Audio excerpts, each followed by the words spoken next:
Naquela noite precisava de algo, qualquer coisa, para preencher o vazio que se instalara no meu peito. O ritmo pulsante da música eletrónica reverberava pelas paredes da discoteca, um espaço meio desgastado no coração do Porto, com luzes neon a piscar e o cheiro a cerveja e perfume barato a pairar no ar. Era uma noite de sexta-feira, e a multidão agitava-se na pista, movida pelo baixo que parecia fazer tremer o chão. Eu, João, 34 anos, estava encostado ao balcão, segurando um copo de Superboc, tentando afogar as mágoas que me perseguiam desde que a minha vida desabara. Não era exatamente o tipo de lugar onde me sentia em casa. Eu era professor universitário, ou pelo menos tinha sido, até decidir tirar um ano sabático.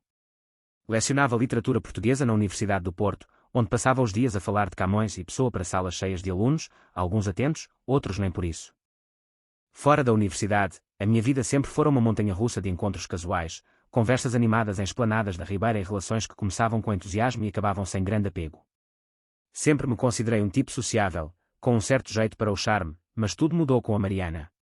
4 anos com ela. 4 anos a moldar-me aos seus desejos, a adotar os seus hábitos, a afastar-me dos meus amigos e até da minha família, que ela achava demasiado intrometida. Apoiei os seus sonhos de carreira, paguei jantares caros no Cais da Pedra, mudei quem eu era para a fazer feliz.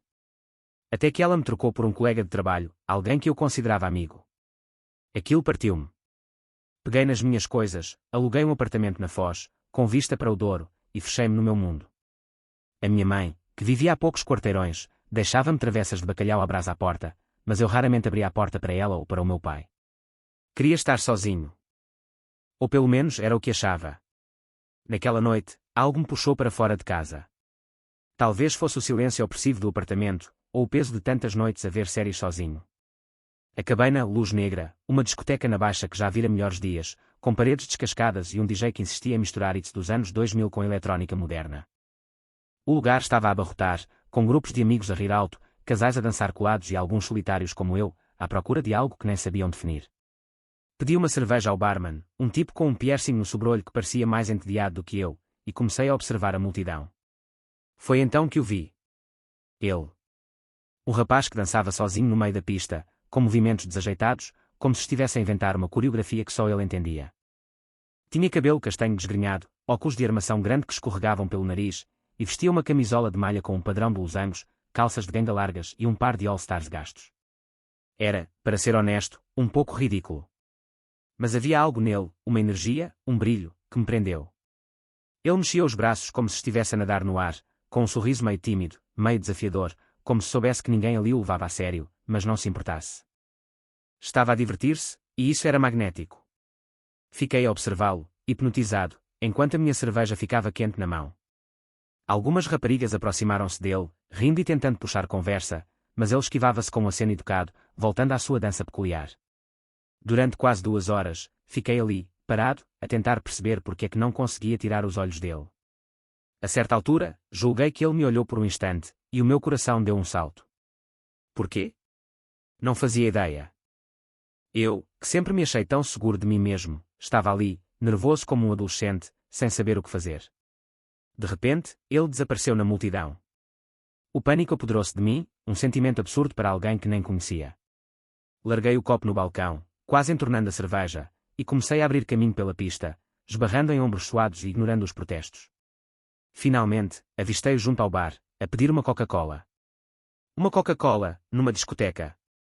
Isso arrancou-me um sorriso, apesar da adrenalina que me corria nas veias. Sem pensar, aproximei-me e soltei a primeira coisa que me veio à cabeça. Queres tomar alguma coisa? Ele virou-se, com um sobrolho arqueado e um ar desconfiado. Era mais baixo do que eu, com olhos castanhos que pareciam tentar decifrar as minhas intenções por trás dos óculos. Após um momento, respondeu, num tom seco. Desculpa, pá, mas não cai nessa outra vez. Podes voltar para os teus amigos. Fiquei sem reação. Ele achava que eu estava a gozar com ele. Abanei a cabeça, tentando encontrar palavras, mas ele continuou, com um sorriso sarcástico. O quê? Perdeste uma aposta? Aposta? Não, vim sozinho, de que estás a falar? Ele riu, um riso nervoso que me desarmou. Cruzou os braços e disse. Olha, eu sei como sou. Não há hipótese de um tipo como tu, todo arranjadinho, me oferecer um copo assim do nada. Vá, confessa, qual foi a aposta? Se for por um beijo, tudo bem, mas dividimos o prémio. Fiquei sem palavras.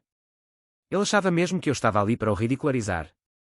Mas havia algo no seu tom, meio sério, meio brincalhão, que me fez querer continuar a conversa. Sem pensar muito, respondi. Não há aposta nenhuma. Só queria falar contigo. Ele olhou-me, como se estivesse a tentar ler os meus pensamentos, e depois encolheu os ombros. Está bem. Eu sou o Miguel. Mas aviso já, se for uma brincadeira, obrigo-te a beber a minha Coca-Cola quente. Rimos os dois, e foi como se uma barreira invisível se quebrasse. Sentámo-nos num canto da discoteca, longe do barulho ensurdecedor da pista, e começámos a falar. Primeiro, de forma hesitante, como dois estranhos a tatear o terreno. Depois, como se nos conhecêssemos há anos. O Miguel era estudante de Belas Artes na Universidade do Porto, apaixonado por pintura, mas trabalhava meio período numa pastelaria na rua de Santa Catarina para pagar as contas. Contou-me que ia à Luz Negra porque era o único sítio onde se sentia livre para ser ele mesmo, sem medo de julgamentos. Pelo menos, era o que ele pensava, até alguns tipos começarem a gozar com a forma como dançava. Fiquei com um aperto no coração ao ouvi-lo falar disso com tanta leveza, como se estivesse habituado a ser o alvo de piadas. Eu contei-lhe um pouco sobre mim, a universidade, o ano sabático, o vazio que a Mariana deixou. Não entrei em detalhes, mas ele ouviu com atenção, fazendo perguntas sem ser invasivo. A certa altura, tocou-me no braço, só por um instante, enquanto dizia que entendia o que era sentir-se perdido. Aquele toque, por mais breve que fosse, foi como uma faísca. Não sei se era a cerveja, a música ou o cansaço, mas eu queria ficar ali, com ele, para sempre. A noite avançou, e a discoteca começou a esvaziar. Estávamos tão embrenhados na conversa que nem demos pelo tempo passar. Até que dois amigos do Miguel apareceram. Um deles, um tipo alto com uma t-shirt apertada, olhou para mim com desconfiança e perguntou: Miguel, está tudo bem? A outra, uma rapariga de cabelo curto e olhar penetrante, murmurou algo em francês, que não percebi, e depois disse, num tom cortante: desculpem, continuem, não liguem. Ela puxou o amigo pelo braço, sussurrando: deixa-o, ele sabe o que faz. O Miguel revirou os olhos. Os meus colegas de casa são um bocado superprotetores. Não insiste, mas notei uma sombra no olhar dele, como se escondesse algo. Mudei de assunto, propondo. Tens fome? Que tal irmos comer qualquer coisa? Ele sorriu, os olhos a brilhar. Estou a morrer de fome. Vamos a um tasco aqui perto. Saímos da discoteca, e o ar fresco da noite do Porto, com o cheiro do rio ao fundo, trouxe-me de volta à realidade. Encontramos uma tasquinha aberta na Rua das Flores, onde pedimos uma francesinha e batatas fritas para partilhar. Sentámo-nos numa mesa cá fora, com o Douro a refletir as luzes da cidade, e continuámos a falar. O Miguel contou-me histórias hilariantes sobre os seus professores de arte e as vezes em que borrava telas inteiras por acidente. Eu falei-lhe dos meus alunos, das discussões acesas sobre essa de Queiroz e das noites em que tentava explicar o livro do desassossego a miúdos que só queriam saber da nota final. Era fácil estar com ele. Era bom. A certa altura, as nossas mãos tocaram ao pegar na mesma batata frita, e senti um calor subir-me pelo peito. Ele riu, envergonhado, e perguntou: vives longe? Não, tenho um apartamento na Foz, a uns 10 minutos.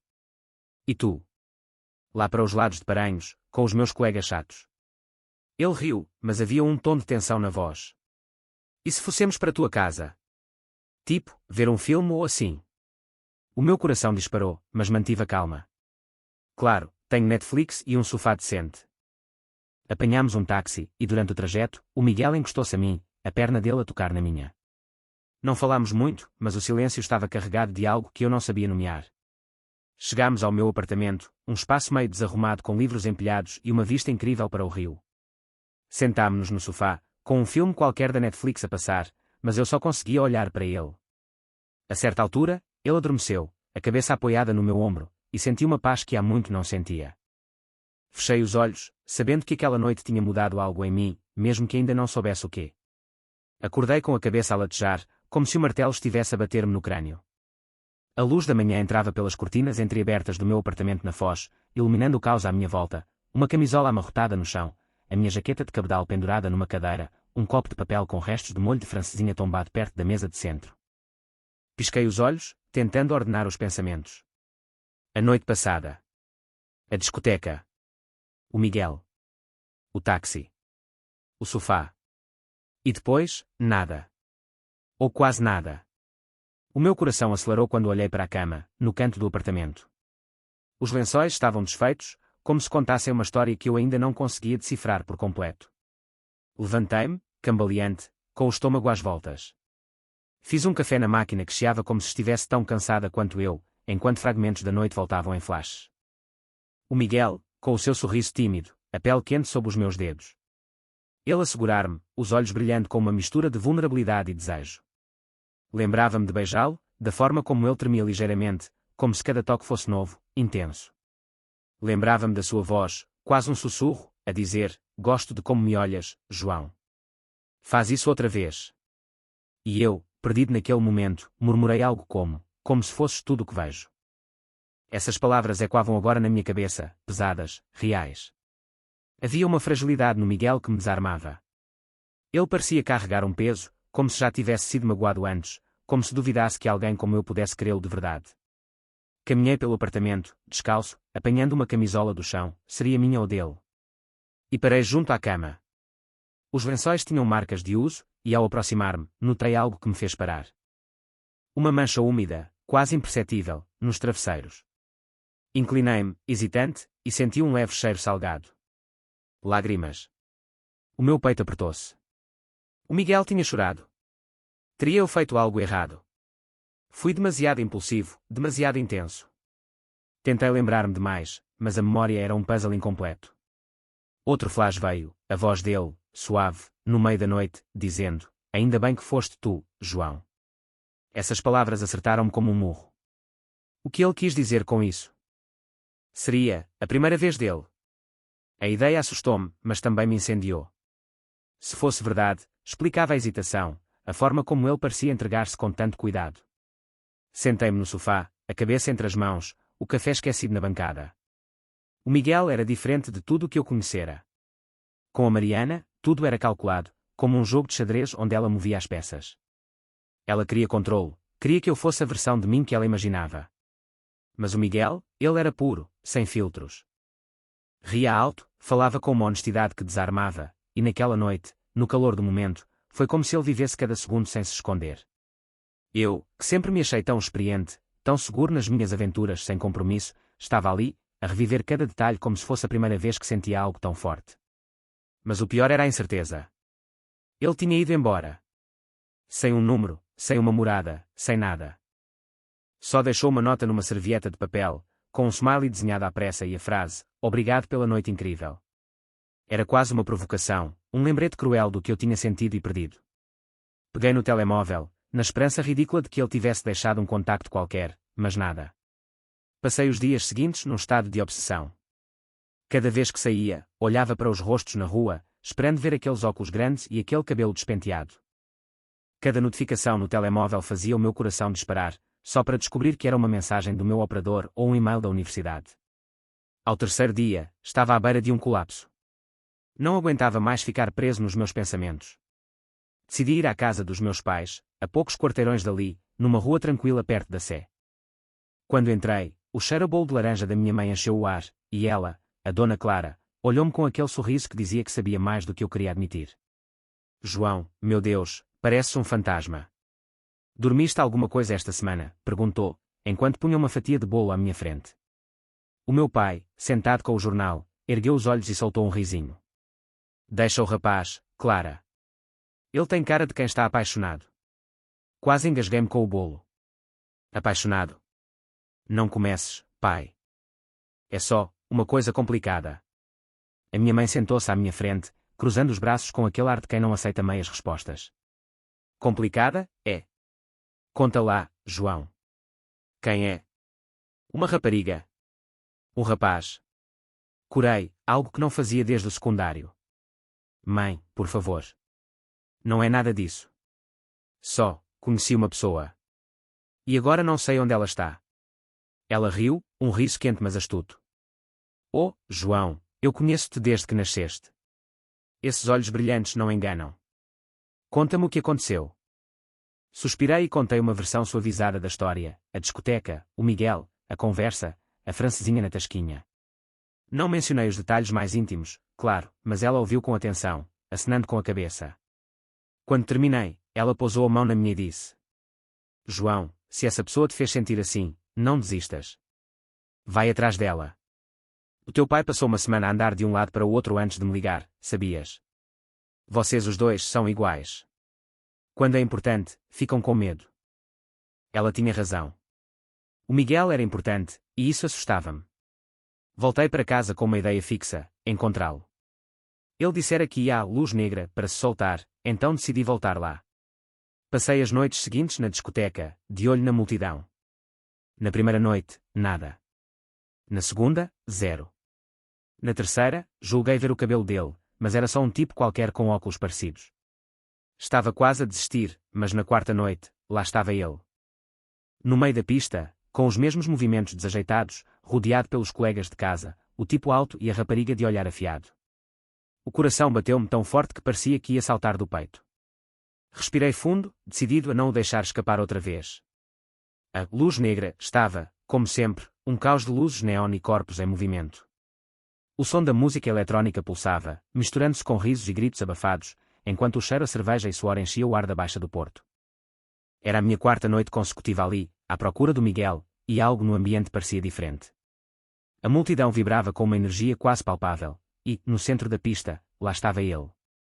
O Miguel dançava com os seus gestos desajeitados, mas havia algo novo: as pessoas olhavam para ele. Não com o desdém ou indie filmmaker que eu temia, mas com curiosidade, até admiração. Alguns sorriam, outros pareciam querer juntar-se à sua dança livre, como se ele fosse uma espécie de imã. Eu, encostado ao corrimão do segundo andar, segurava um copo de Superboc, sentindo uma pontada de ciúmes que me surpreendeu. Por que é que me importava tanto? Há uma semana, eu nem sabia quem ele era, e agora sentia que ele era meu. Um tipo alto, com uma camisa desabotoada a mostrar um peito bronzeado, aproximou-se do Miguel, todo sorrisos. Falou-lhe ao ouvido, e o Miguel abanou a cabeça, num gesto rápido, quase irritado, antes de voltar à sua dança. O alívio que senti foi imediato, mas o ciúme ainda queimava. Desci o copo de um trago, o sabor amargo da cerveja a misturar-se com a adrenalina. Eu não podia ficar ali, apenas a observar. Precisava de falar com ele, de entender porque é que ele tinha desaparecido do meu apartamento sem deixar rastro, depois daquela noite que ainda ecoava em mim como uma melodia que não conseguia esquecer. Desci as escadas, desviando-me de casais e grupos de amigos, o coração a bater como se fosse explodir. O Miguel estava diferente naquela noite. Tinha trocado a camisola de losangos por uma t-shirt preta simples, mas os óculos grandes e o cabelo despenteado eram os mesmos. Notei que segurava um coquetel colorido, com um guarda-chuva de papel ridículo, e ria com os colegas de casa, o tipo alto e a rapariga de olhar cortante. Parecia mais solto, talvez pelo álcool, mas havia aquela fragilidade nos seus gestos, como se, a qualquer momento, pudesse recuar para dentro de si mesmo. Quando o vi deixar a pista e dirigir-se aos corredores dos fundos, onde ficavam as casas de banho, não hesitei. Abri caminho pela multidão, ignorando os empurrões e os olhares de reprovação. Ao aproximar-me, ouvi a voz dele, tensa, quase trêmula: "Deixa-me em paz, já disse que não." Empurrei a porta do corredor e vi-o, encostado à parede, com os braços cruzados e um ar que misturava raiva e vulnerabilidade. À frente dele, um tipo com um sorriso arrogante insistia, inclinando-se demasiado perto. O Miguel abanava a cabeça, firme: "Não és o meu género. Quero um gajo com barba, olhos verdes, e, mais importante, não és ele." Desanda. O meu coração parou por um instante. Barba. Olhos verdes. Era eu. Sem pensar, avancei e coloquei-me entre eles, empurrando o tipo com firmeza. Ele levantou as mãos, atrapalhado, murmurando "calma, pá, não há stress", antes de desaparecer pelo corredor. O Miguel olhou para mim, os olhos arregalados, as bochechas curadas. "João." Sem dizer nada, puxei para um abraço, apertando-o contra mim como se pudesse protegê-lo do mundo inteiro, daquele tipo, da multidão, das inseguranças que eu sabia que ele carregava. "Por que é que fugiste, Miguel?" A minha voz saiu rouca, carregada de alívio e frustração. Ele encostou o rosto ao meu pescoço, e senti o seu corpo tremer ligeiramente. "Não podia ficar, João. Contigo, não dá para ser só uma noite. Para mim, tem de ser a sério." As palavras dele acertaram-me em cheio. Afastei-me o suficiente para olhar para ele, os óculos tortos, o cabelo a cair sobre a testa, e não resisti. Beijei-o ali mesmo, naquele corredor mal iluminado que cheirava a desinfetante e cerveja derramada. Foi um beijo intenso, quase desesperado, como se estivéssemos a tentar recuperar o tempo perdido. Pela primeira vez em muito tempo, deixei-me levar completamente, sem medo, sem reservas. O Miguel era como uma brisa que me fazia querer voar, e eu não queria lutar contra isso. Mas ele afastou-se, ofegante, os olhos brilhando. João, eu não consigo fazer isto assim. Sonhei contigo desde que saí do teu apartamento. Pensei que ias dizer que foi giro, mas que era só isso. Desculpa-me por não ter dito adeus. Mas eu quero mais. A honestidade dele desarmou-me. Ele estava ali, a pôr o coração na mesa, sem jogos, sem máscaras. Miguel, eu também quero mais, consegui dizer, a voz a tremer. Ele encostou-se a mim outra vez, o corpo a ceder ao meu toque, um gemido suave escapando-lhe enquanto inspirava o meu cheiro. Aquele som, aquele momento, era quase demasiado para suportar.